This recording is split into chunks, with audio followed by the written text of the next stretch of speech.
Hey guys, Kate here, Soul Care and Boundaries Coach. I want to talk to you today about one word, the word yes. And my question for you is, what are you saying yes to? And what do you want to say yes to? That word yes is so powerful. And I want to share a little bit about how it's been powerful in my life this week, what I've seen in my clients, and what are some of the common challenges that most of my clients are experiencing around the use of that word yes. And so this week, I've realized that, how do I want to say this? First of all, my job as a coach is never to try to get someone to say yes to my program, to say yes to investing in my services. My job as a coach is to help them identify their yes, identify the thing that is a 12 out of 10 in importance to them, and what everything in their body is calling for them to say yes to. It's the needle mover in their life, the thing that they still haven't, that they know to do, that they're certain of, that they know is going to bring them the greatest joy, the most peace, the most energy, and they still haven't said yes to it. There's still resistance there, and there's still blocks there, and nothing else is going to shift until they step into that. So this is what happened for me. And then my services are just there to support them in that. We just have to find out the level of accountability they need, the level of support they need to work through the resistance, so that can happen, because most of the time they're just going to see that the value of doing that is huge in their life. It reaps dividends, not only in their relationships, their health, their career, their finances, everything. And so I don't have to sell my programs. I just have to help them get clear on that, and then find out what they need to help them move towards that. It might be my services. It might be that they need to hire a book coach or something else like that, and we can figure that out together.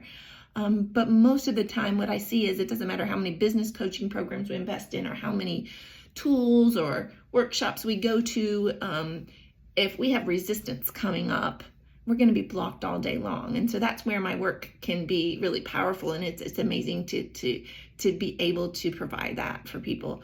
But here's what happened for me. So I realized last week when I went to this conference, that when I sat in front of this book publisher, she didn't have to sell me on anything. I didn't even have to read the landing page to describe the program that I was going to say yes to investing in, because my body already knew what I wanted to say yes to.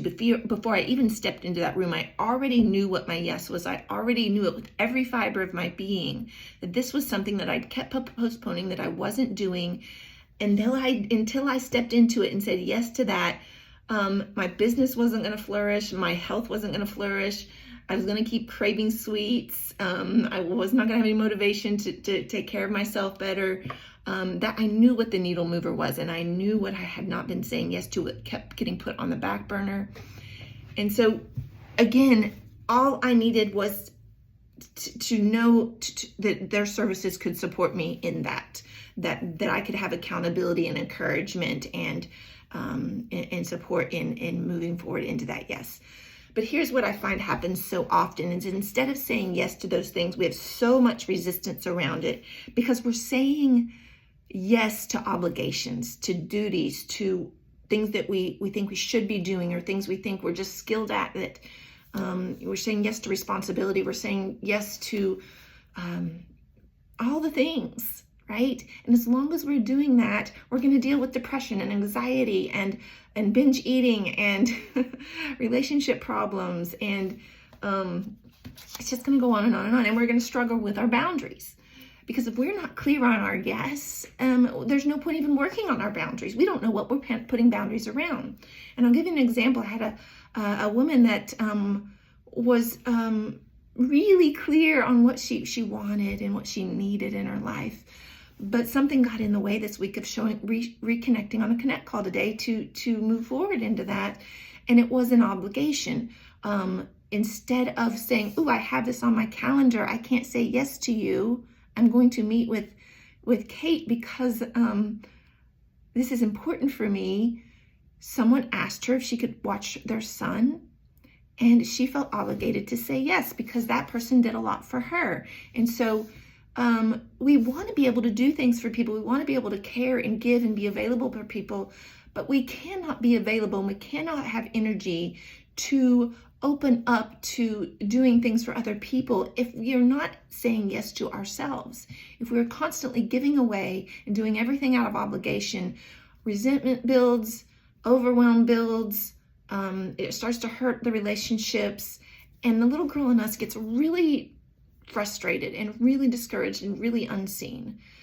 And I see this as a common problem. What I see the root of this is this impaired birthright to receive. It is an impaired birthright to receive. We learned so early that in order to receive, we have to give. In order to receive, we have to give. We can't just receive. We give, we help, we offer, we serve, we do things for others, and then we receive what we need. Okay? My emotional needs, my needs for love and connection get met when I give to you. Right? This is where we start to get our service and our identity interconnected and all screwed up. and so if you find yourself struggling to receive a gift without having to go out and buy one and give them something back, if you struggle to receive a favor where somebody offers to watch your children and you can't receive that without offering to watch theirs, if you struggle to receive from God without having to turn around and serve him back, you have an impaired birthright to receive. And until we get to the source of that and figure out how to do that without guilt and obligation coming up, then we're going to continue to struggle. We're going to continue to spiral, and we're going to continue to say no to the thing that's most important to us, like our calling. So I want you to hear me on that. If you struggle with that, and you're tired of feeling overwhelmed and drained and like there's not enough time, then it's likely this is at the root. And if you're ready to dig into that root and figure out how to stop saying yes out of obligation and figure out how to say yes to the thing that God's calling you to say yes to finally prioritize that, that's what I'm here to help you do.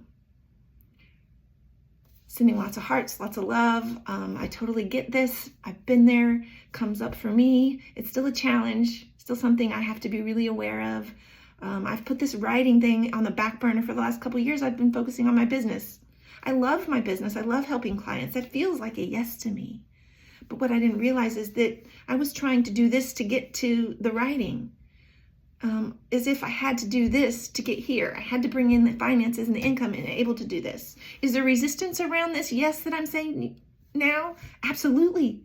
I still have to figure out how in the world I'm going to provide and pay for this mastermind and the editing and publishing services that I'm stepping into. There's a lot of resistance there. But transformation happens when we sit in the resistance, when we sit in the tension of it and we breathe through it and we don't shrink back into our old patterns. Wait a second, this isn't going to work for me. I can't say yes to this. I got to go out. I don't have enough income coming in. I don't have consistent clients right now. I mean, just the other day I was about to go out and look for a PT job again so I could have consistent income, so I could have what felt safe and what felt familiar, right? So we're always getting sucked back in the safe and the familiar. And so the part of what I love about my work is I help people move from the familiar to the possible, to move from automatic patterns to new habits that serve us better, from shrinking back into expansion. And I help them sit through the tension of that and to loosen the holds that fear has on them, the grip of insecurity, the grip of obligation. It's a strong one, isn't it? If you're ready to break free from that, let me know. Drop a comment below. Give me a yes. And let me know if how does your body feel about that yes? Is it a loud yes? Or is it, I don't know, Kate, I kind of like where I'm at. Hugs.